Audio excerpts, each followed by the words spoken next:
So much. Thank you, Bereaved Families of Ottawa, for inviting me to speak on this subject. I know it's not easy for you sitting in your squares. Many of us have sat in the same place you have been. So I truly am grateful and thank you for showing up for yourself tonight to participate in Bereaved Families, and what they offer is absolutely amazing.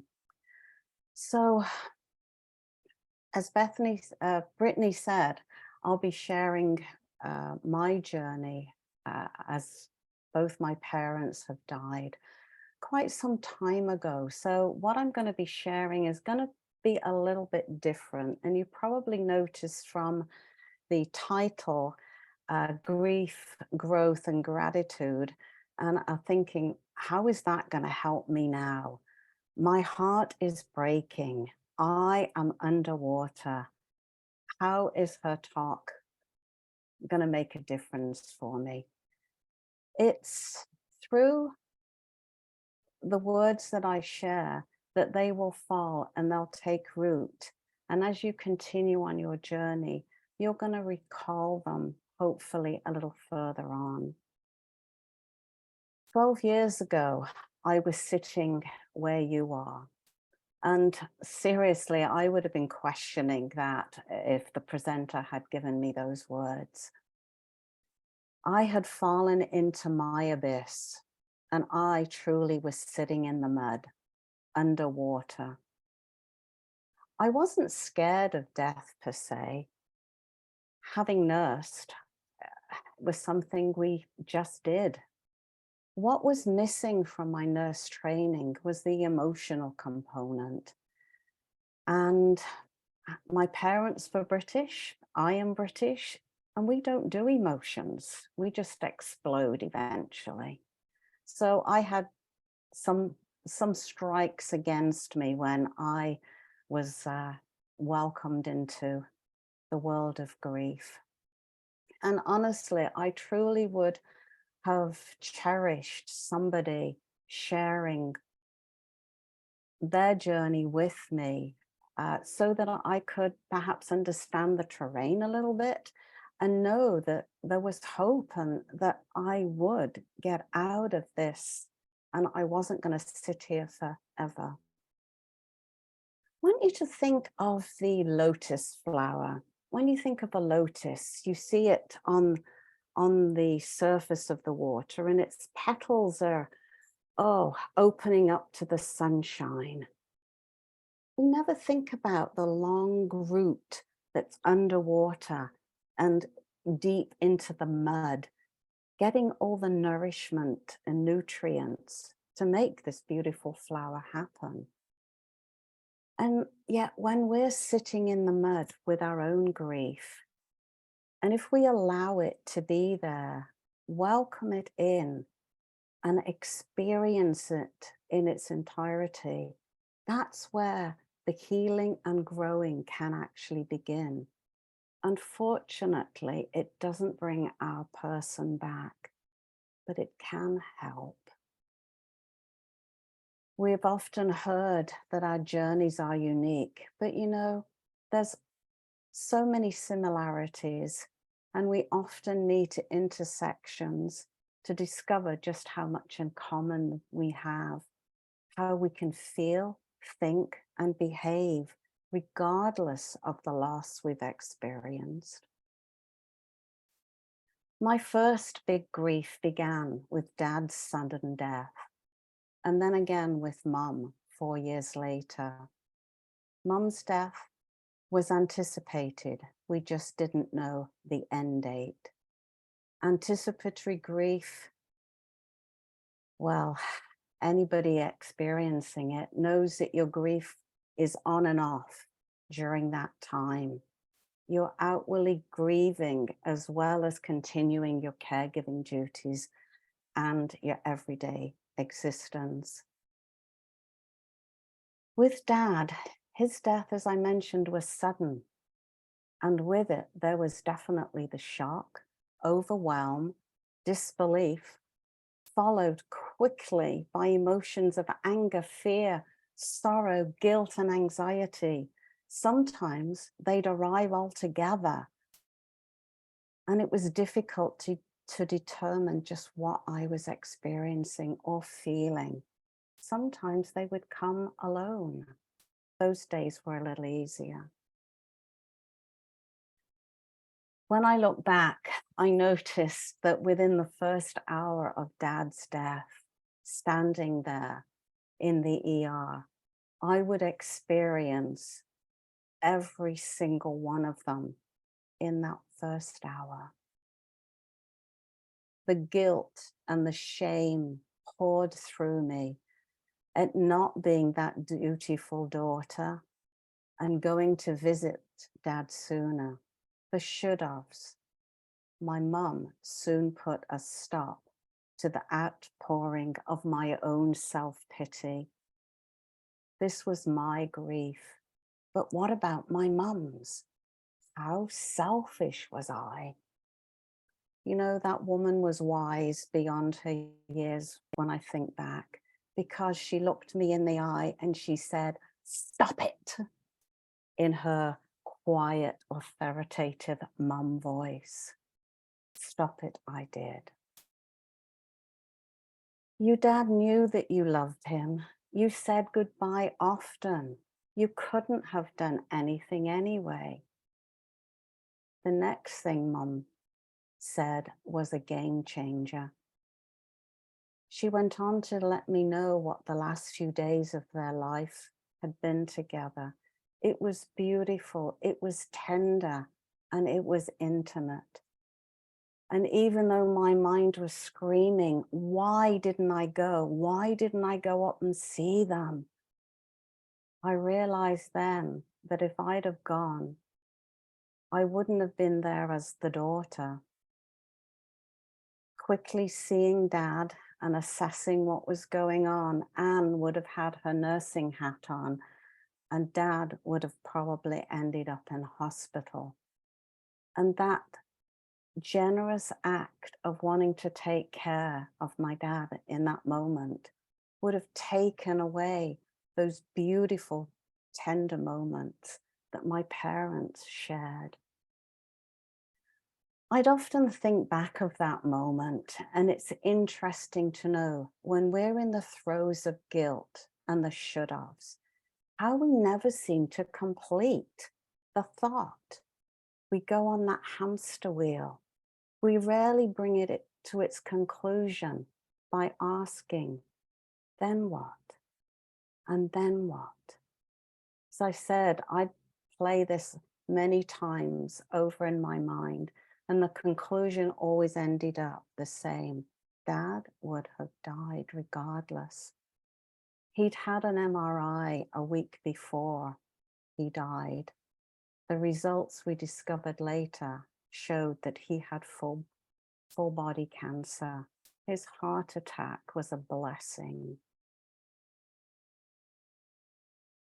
Mum and I mustered up all the strength we could, and we left the ER that day, leaving Dad and Mum's husband behind.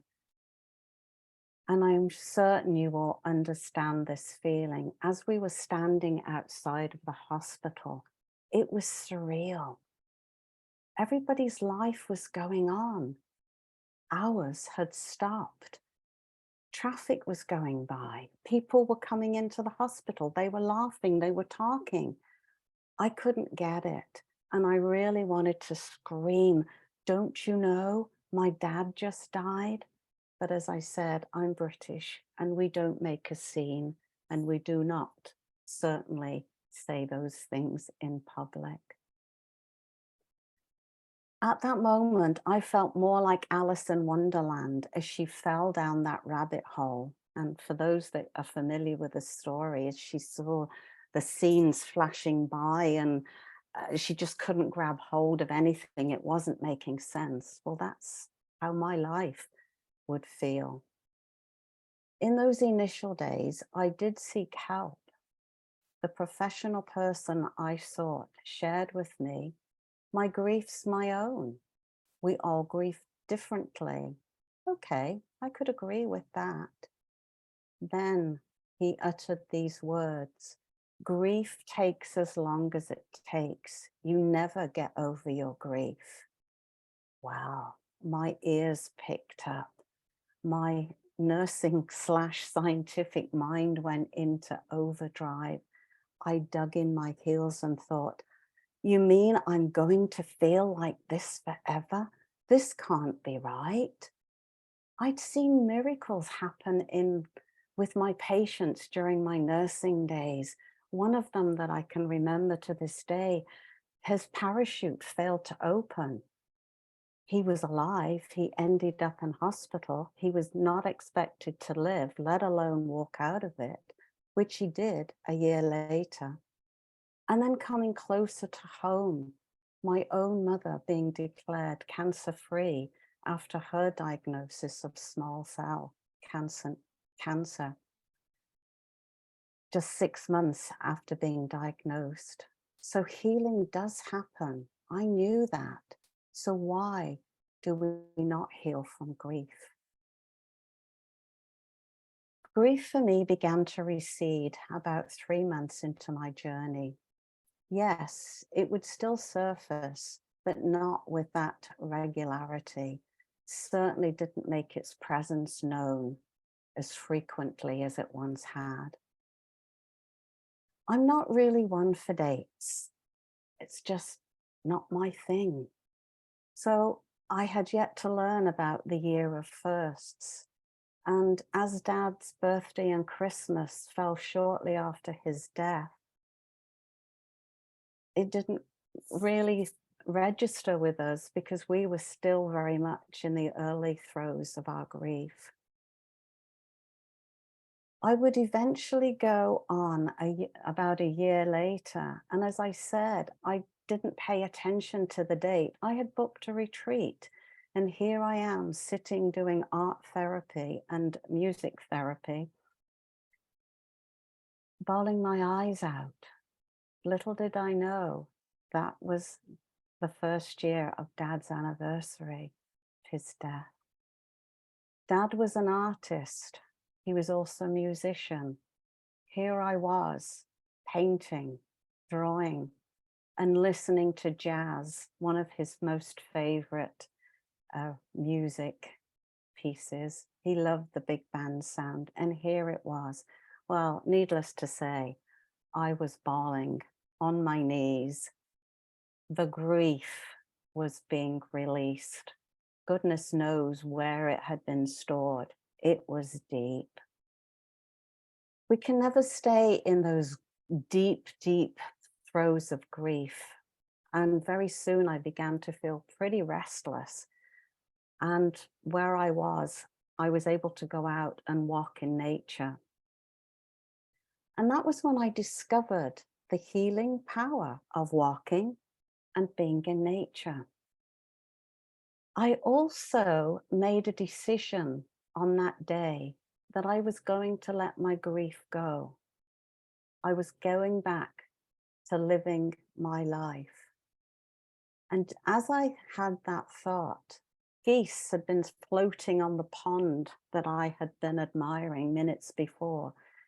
They suddenly started to honk, flap, and before I knew it, as I'm crossing this little bridge, these geese are flying overhead. And it was almost as if my dad was saying, give the grief to the geese, let them take it. And that's what I did.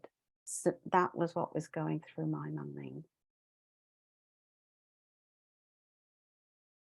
My journey with grief had me want to support others in the way that I hadn't been. And that would take me to a 3-day workshop, the second anniversary of his death. We were doing deathbed regrets. Again, had me in tears. And I knew what I wanted to do when I grew up. Finally, I'm 60 by this time, and that had been my saying forever. I still don't know what I want to do when I grow up. Now I did. And it was, I wanted to help others in a way that I had so wanted to be helped. Yes, I'd still get sad. I get sad today. However, I realize that grief is an emotion too. And we experience many emotions in our day if only we pay attention to them. I've gone on to learn that our emotions are our internal GPS. So I began to slowly learn to live with my loss. This is where the growth would begin to come in. Growth is something that happens to us.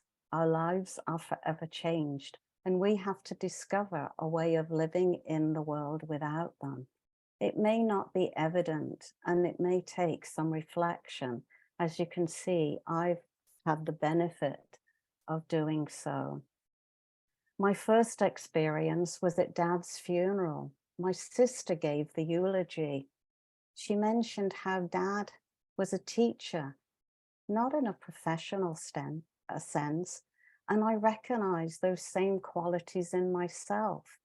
If you showed an interest in his music and art, he had a book, he was willing to teach you. Well, didn't I just do the same? That thought brought a smile to my face and made me feel exceptionally happy. With Dad's death, another growth area, I was forced into adulthood. Yes, I clearly looked to be an adult, but I was a very reluctant one. I didn't want to take responsibility. I now had to be responsible for Mum. This was yet another learning and more growth here. Having examples and seeing how easy it can be to get stuck in grief when being on that hamster wheel, especially when guilt and the what ifs. And as I mentioned before, learning how to work with that thought, to take them to the conclusion, really helped me in those early days of my grief when I would go into the what ifs, could haves, I should haves. Each year, I have to say, brought new growth with each new course I took to discover more about grief, the coaching even. And I would discover as well that there was such a thing as post-traumatic growth from grief. It was a psychological tool. It had been well documented and researched. As I was writing the book, reflecting on my journey, I couldn't help but reflect to see it was a hero's journey. That somehow made sense to me. It put the pieces neatly in place. The challenge, the death, the journey into discovery about what life is all about and into self, and then how to release control and resistance, how to acknowledge the death, learn forgiveness, gain new perspective, and learn to climb back. Then the super growth, as I discovered that I enjoyed podcasting. Why? Because I'd learned through healing and sharing our stories. That's where the true gifts are, when we share our stories with others. Gratitude. I'm grateful to Mum for her wise words on that day in the ER, when I went into my guilt and shame and stop it. It's almost like a mantra. I would love to have gotten a bracelet and pinged it on my wrist just to remind my mind to stop making up stories and deal more with the fact. I'm grateful for Dad for teaching me about sudden death, the shock and the disbelief and all the emotions that I would experience shortly afterwards. Gratitude for Mum taking me as her caregiver on that anticipatory grief journey, learning the need to ask for help and support and not being stoic and having to do it all myself. Ask for help, I certainly did. And it was with gratitude to my sister as she stayed with mum. She found the solution for a suitable caregiver and companion for mum as when I would be working. I'm grateful for mum that she did indeed live 4 more years after her cancer diagnosis. You see, we'd had evidence a good friend's mum had died 6 months after her diagnosis. So when mum received hers, we thought, how are we going to manage this? This was just 4 months after dad's death. So deep gratitude for mum for living 4 more years and allowing us to grieve for dad fully. Being grateful for friends who insisted that I practice self-care and compassion. Don't we just speak to ourselves so cruelly? I'm certain if we spoke this way to our friends, we wouldn't have many friends left. They showed me my language and how I spoke to myself and how to turn and be compassionate to me. I'm forever grateful to my friend who recommended Hannah McLaren's book on the language of emotions. And I got to understand mine over time. It was through her book I discovered another book, The Healing Wisdom of Africa and the Dagara tribe. Do you know they hold 3-day rituals? They say that when joy is no longer present in their village, grief has come to visit. They will down tools and they will go off and hold a grief ritual.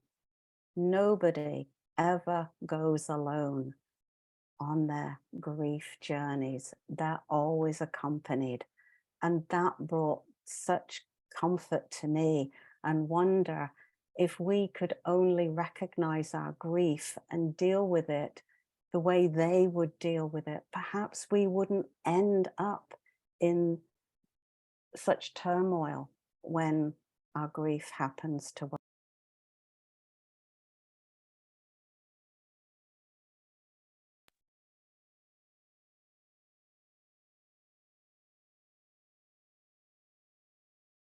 I would have immense gratitude for some of the care professionals that I did discover. Excuse me. Chaos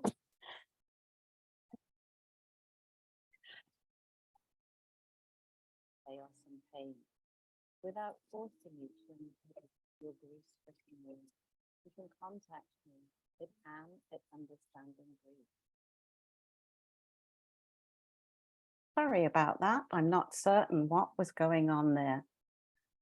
Dr. George Bonanno, he has spent his career researching grief and trauma, and he says the majority of us do heal after approximately 3 years.